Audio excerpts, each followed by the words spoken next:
For the past week, the opposition United Workers' Party has been creating an atmosphere of controversy around the Prime Minister's budget announcement that the government will be supplying sanitary products to secondary school students. After days of public outrage, the deputy leader of the United Workers' Party returned to the podium unapologetically.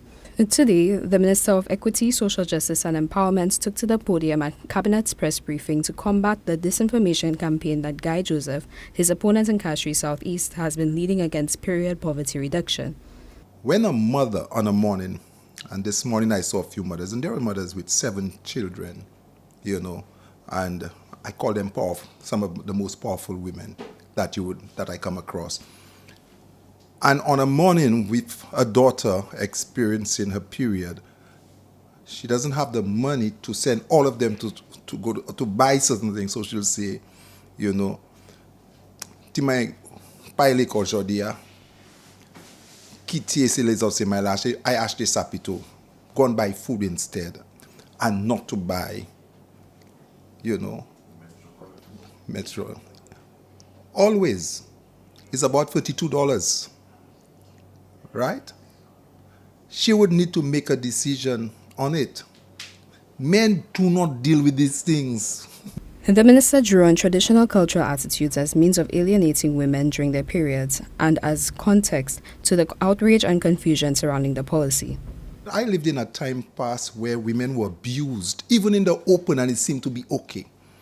Where some people believe that period should not be spoken about, and they were in quarters where they believe and espouse that the women were unclean, they ought not to cook food, they're supposed to go in a corner and lock themselves aside because society then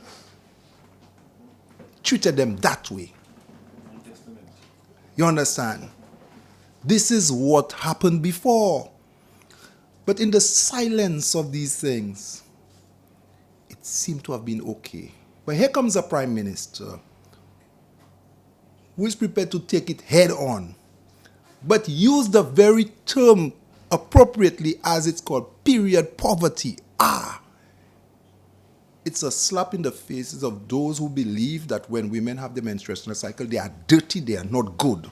The minister borrowed from his experiences at international social empowerment conferences and the biblical parable of the woman with an issue of blood to demonstrate the historicity and prevalence of period poverty.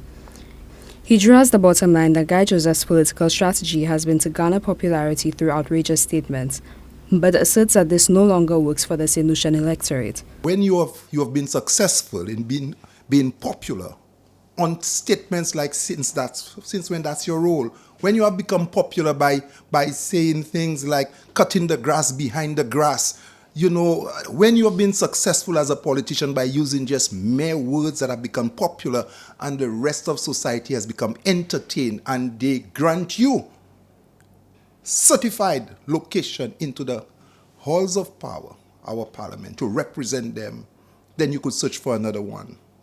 Well, this one happened to be at different times because our society is changing rapidly. And for Choice News Now, I am Sienna Dalto.